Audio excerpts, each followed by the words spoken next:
Mahua ji, for your knowledge, no for your knowledge, 92 constituencies visit किए मैंने ma'am, 92 constituencies, हर एक क्षेत्र में गई हूँ। तो ये मत कहिएगा कि मैं स्टूडियो में बैठकर कुछ भी कह देती हूँ और मुझे पता नहीं है। ग्राउंड पर, ग्राउंड जीरो पर वोटर्स की नब्ज जो है, इस शो के बाद कुछ फोटोग्राफ नहीं आप दिखाइएगा, पता चलेगा। अरे वो आप दिखाइएगा, मैं खूब देखूंगी। झारखंड में लेकिन ये मत कहिए कि केवल आप ही को समझ, और केवल आपको समझ होती तो फिर ना केवल आप ही को समझ होती और आपके साथियों को समझ होती तो आज सरकार समझ है, क्योंकि हम भुक्तभोगी हैं। और मैं झारखंड की बात नहीं कर रही, भुक्तभोगी हैं और आपको प्रमाण के साथ दिखा सकते हैं। आप पराजिता जी। नहीं देखिए, मैं उड़ीसा प्रदेश से आती हूँ, झारखंड के बगल में है, और ऐसा ना समझें कि झारखंड में जो चुनाव हो रहा था हमारी ड्यूटी नहीं लगी थी। हमने भी देखा और हमने भी वहाँ बहुत प्रचार किया है। ऐसा है कि हम सबको साथ लेकर चलते, मैंने कहा सबका साथ सबका विकास तो हमारा मूल मंत्र है, हमारे सारे कार्यक्रमों का मेरुदंड है। हम देश की विविधता को सम्मान करते हैं और इसी वजह से मैं बार बार कहना चाहती हूँ 20 राज्यों में हमारा शासन चल रहा है। महुआ जी आपको कह रही हैं कि आपने बटोगे तो कटोगे, हिंदू और मुसलमान के पूरे मसले के इर्द गिर्द से रचा है। आप ये कहते हैं कि हिंदू बटेंगे तो मुसलमान काटेंगे। बिल्कुल नहीं, देखिए ये वो आरोप लगा रही हैं आप पर।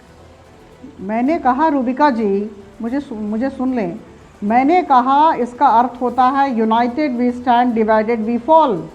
हम लोग सबको साथ रहना है। आप किस चश्मे से इसे देखते हैं ये तो हमारे ऊपर निर्भर करता है।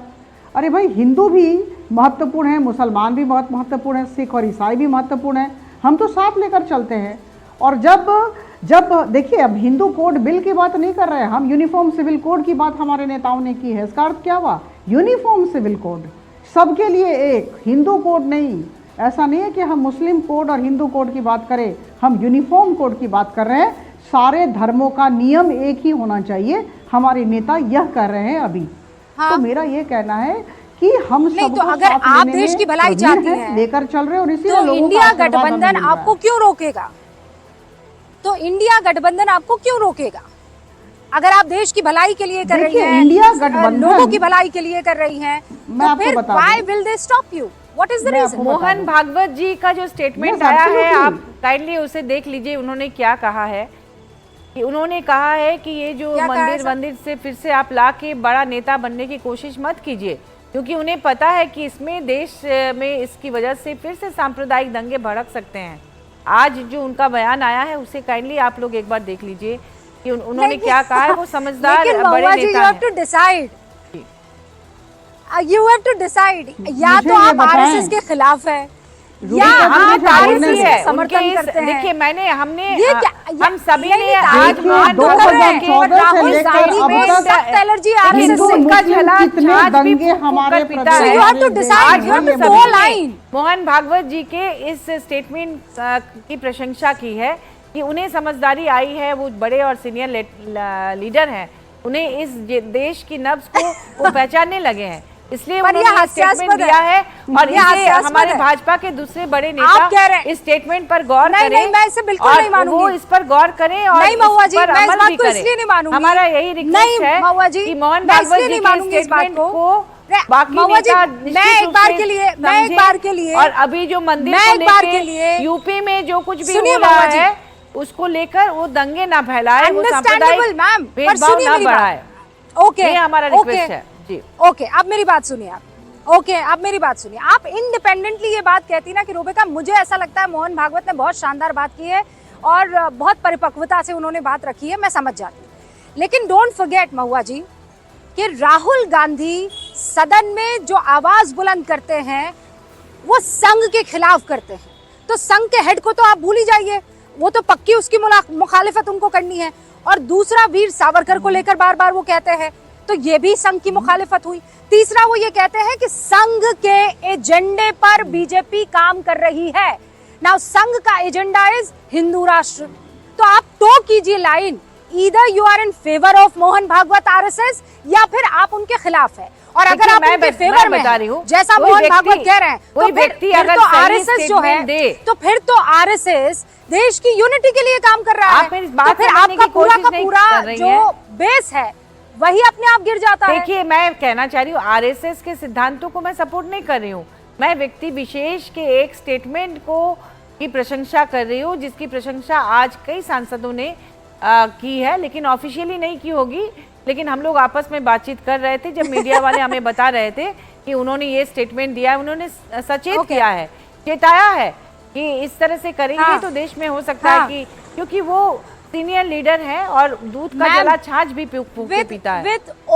विद ऑल ड्यू रिगार्ड्स, मैं आपकी इनोसेंस को सलाम करती हूँ कि आप ये कह भी रही हैं और ऑनेस्टी को भी। अरे कोई व्यक्ति हमारे साथ अच्छा राजेश भी बने हुए हैं, चाहे वो किसी भी पार्टी के क्यों ना हो, मैं कह रही हूँ आपकी ऑनेस्टी को मैं सलाम कर रही हूँ। उस पार्टी के दूसरे लोग भी मिस्टर वर्मा उनके स्टेटमेंट को फॉलो करें। मिस्टर वर्मा, इसका मतलब आज ये बात क्लियर हो जाती है, योगी जी को भी बोलना चाहिए, तो आज ये बात क्लियर हो जाती है दैट संघ